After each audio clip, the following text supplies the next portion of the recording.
तुम मेरे क्या हो ड्रामे के अंदर अब दोनों तरफ से कहानी को तलाक की तरफ लेकर जा रहे हैं। भाई अगर आप लोगों को इस ड्रामे को ख़त्म करना था और कोई अच्छा हैप्पी एंड दिखाना था तो ये सब कुछ होने से पहले पहले हादिया के सामने असलियत आ जाती, ताकि हादिया उमैर के साथ शादी ना करती। अब आप क्या मैसेज देना चाहते हैं कि भाई शादी के बाद फ़ौरन तलाक ले लेनी चाहिए। अब कहानी के अंदर एक ट्विस्ट भी पैदा हो चुका है, क्योंकि दोनों तरफ से अब झगड़े बढ़ते जा रहे हैं और ये पोजीशन जहां तक पहुंच चुकी है कि सिर्फ और सिर्फ बात रह चुकी है तलाक की। क्या होगा नेक्स्ट एपिसोड में?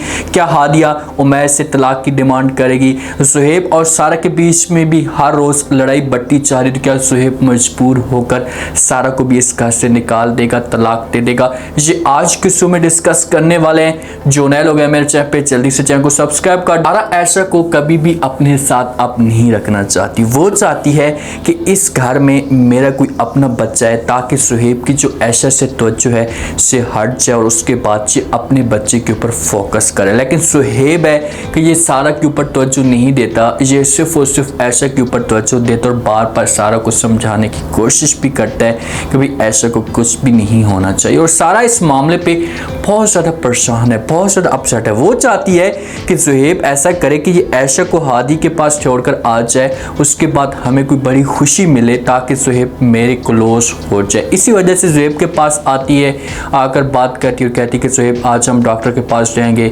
जाकर चेकअप करवाएंगे कि कब मुझे खुशी मिलनी है, कब मेरी औलाद होनी है। ये बातें सुहेब सुनता है तो वो सारा को इनकार कर देते, मैं ऐसा काम कभी भी नहीं कर सकता, मैं आपके साथ डॉक्टर के पास नहीं जा सकता। जिस वक्त सारा ये बातें सुनती है तो ये गुस्से से आग बगोला हो जाती है, क्योंकि ये पहले भी नेगेटिव सोच रखती थी। तो जब इसे तक आगे से रिस्पॉन्स मिलता है तो ये सुहेब के ऊपर गुस्सा करती है और कहती है कि सुहेब तुम अपने आप को क्या समझते हो? जब भी मैं आपको कहती हूँ, जब भी आपके सामने ऐसा की बात करती हूँ तो आगे से आप इनकार कर देते हैं। आप आखिरकार चाहते क्या हैं? कब तक आप ऐशा के जो वो एक सोच में पड़े रहेंगे, इसकी परेशानी में पड़े रहेंगे? इससे निकलें, मुझे अपनी औलाद चाहिए, मैं अपनी औलाद पालना चाहती हूँ, मैं ऐशा को नहीं पाल सकती। जैसे सुहेब ये बातें सुनता है तो सुहेब जो वो आगे से सारा को जवाब देते तो कहते हैं कि भाई तुम्हारा दिमाग ख़राब हो चुका है, जो तुम ऐसा की सोच रख रही हो ऐसी कोई भी बात नहीं है। तो आगे से सारा कहती है कि भाई ऐसी बात है। सारा ने जिस हिसाब से बातें की हैं ना, तो सुहेब को इस बात का एहसास हो रहा है कि भाई यहाँ पर हादिया होती तो वो कभी भी ऐसा की बात ना करती। और वैसे भी जब एक इंसान दूसरे इंसान के क्लोज हो जाता है तब जाकर उस इंसान की असलियत का पता चलता है कि भाई आगे वाला बंदा किस किस्म का है। दूर से जब भी सुहेब सारा को देखता था तो बहुत ज़्यादा खुश होता था कि भाई सारा मेरी बच्ची की अच्छे तरीके से परवरिश करेगी, किसी किस्म की कोई परेशानी नहीं होने देगी, तो मेरी बच्ची इस तरीके से फलेगी फूलेगी और मुझे हादी की याद नहीं आएगी। लेकिन जब से इन दोनों की आपस में शादी हुई है तो उसके बाद जो सारा ने अपने कारतूत दिखाती जा रही है और सारा इतनी बेजान हो चुकी है सुहेब से कि वो आप तलाक की डिमांड भी करने वाली है। वो बार बार जो वो इससे तलाक की बात करेगी और हो सकता है कि सुहेब मजबूर होकर तलाक भी दे दे। हादी को जब इस बात का पता चलता है ना तो हादी चाहती है उमैर के पास। भाई यही दोस्त शादी से पहले हादी को बता देता तो हादी शादी ना करती, लेकिन कहाँ उस दोस्त को हादी की फिक्र थी। जब उसने देखा कि भाई गेम सारी की सारी हो चुकी है तो अब जाकर मैं हादी को बता दूं ताकि हादी जो उमैर के ऊपर गुस्सा करे। जब हादी को इस बात का पता चलता है तो ये पहुंच जाती है उमैर के पास, उसके सामने जाकर बातें करती है, उसका गिरबान पकड़ती है, गुस्सा करती है, उससे कहती है कि आपने मेरी माँ को मारा, क्योंकि नानी थी लेकिन एक माँ का मर्तबा इसे देती थी, मकाम देती थी। इसी वजह से तरह तरह की इसके ऊपर गुस्सा करती है, बातें सुनाती है।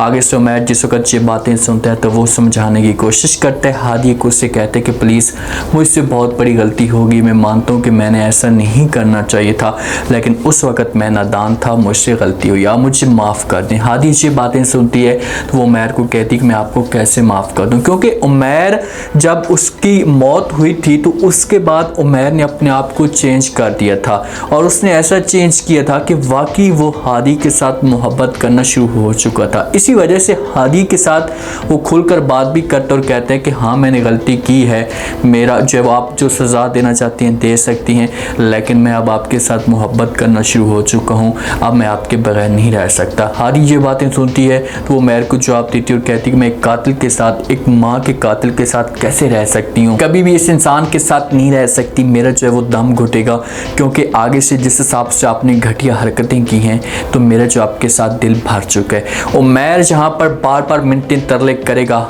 हादिया के उसे समझाने की कोशिश करेगा, लेकिन हादिया आगे से इनकार करेगी।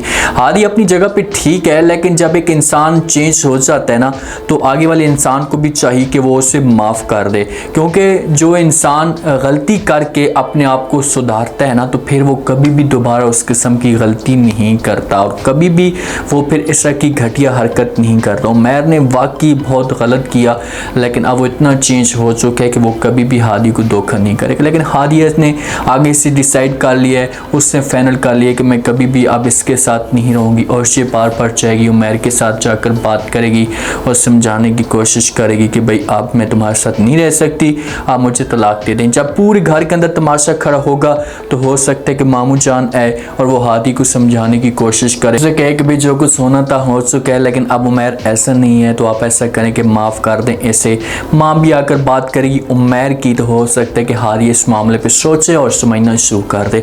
जो ज़ुहैब की माँ है ना, काफ़ी अरसे के बाद वो सोई पड़ी थी, अब उसे जो वो एहसास होना शुरू हो चुका है, जिसकी वजह से ज़ुहैब के पास आती है और आकर बात करती है और कहती है कि ज़ुहैब जो कुछ होना था हो चुका है, लेकिन आपने गलत किया, आपको ऐसा नहीं करना चाहिए था। हादी एक बच्चे की माँ थी, आपको उसके साथ रहना चाहिए था। जो कुछ होना था हादी ने गलती की थी, लेकिन बच्चे की बुनियाद पे आप उससे माफ़ कर देते। ज़ुहैब जैसी ये बातें सुनता है तो अपनी माँ को कहेगा कि माँ जी उस वक़्त तुम मर गई थी, उस वक़्त मुझे समझाती।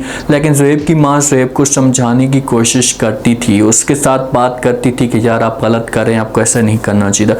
क्योंकि घर के अंदर जो माहौल बिगड़ता चार होता है सारा और ज़ुहैब के बीच में, तो जहाँ पर ज़ुहैब की माँ ये सब कुछ नोट कर रही है और इसी वजह से ज़ुहैब के पास आती है और आकर बात करती है और समझाने की कोशिश करती है कि आपने जो कुछ किया गलत किया। वालिदैन होते हैं ना इस तरह के, वो इसी तरह के वालिदैन बच्चों की ज़िंदगियों को बर्बाद कर देते हैं। अब जहाँ पर ज़ुहैब की माँ का हक बनता था कि ये समझाने की कोशिश करती है ज़ुहैब को और कहती है कि आप सारा के साथ अपने आप को कॉम्प्रोमाइज़ करें, एक दूसरे के साथ एडजस्ट करें, क्योंकि अब सारे तुम्हारी ज़िंदगी में रहेगी, एक दूसरे के साथ आप लोग लड़ेंगे तो बहुत ज़्यादा तज़ाद पैदा होंगे, नफ़रतें पैदा होंगी, जो तलाक तक भी बात जा सकती। ये बात करती ज़ुहैब की माँ, तो फिर तो हक बनता था ज़ुहैब इस मामले पे सोचता। अब पुरानी बातें ज़ुहैब के सामने ये छेड़ कर रख देती तो ज़ुहैब इस मामले पे और भी ज़्यादा टेंशन में आएगा और कोई गलत कदम भी उठा सकता है। लेकिन जो कहानी का रुख दिखाया जा रहा है ना, जिस हिसाब से अब ऑडियंस देखना चाहती थी, तो ये दोनों की जो बात है ये तलाक तक जा रही है और हो सकता है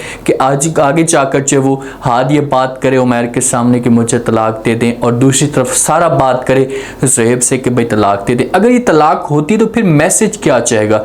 सोचने वाली ये बात है ना कि भाई कोई भी शादी करे 2-3 हफ्ते गुजारे उसके बाद तलाक की बात करे, ऐसा नहीं होना चाहिए। अब इन दोनों के बीच में तलाक नहीं होनी चाहिए थी और मामलात जो है वो ठीक तरीके से चलते और इससे अपनी खुशी के साथ इस जिंदगी गुजारते। उम्मीद है आज का रिव्यू, आज के टीजर आप लोगों को पसंद आया होगा। आपने कमेंट सेक्शन अपनी कीमती लास्ट में आपको क्या लगता है, क्या नेक्स्ट एपिसोड में हादी और सारा की तलाक हो जाएगी? अगर तलाक होती है तो उसके बाद इनके पास क्या ऑप्शन मौजूद हैं? क्या ये दोनों एक दूसरे के साथ एडजस्ट हो पाएंगे, हादिया और सारा वाले? क्या हादिया ज़ुहैब के पास दोबारा वापस चली जाएगी? लास्ट में फीडबैक दें और चैनल को लास्ट में सब्सक्राइब कर दें। शुक्रिया।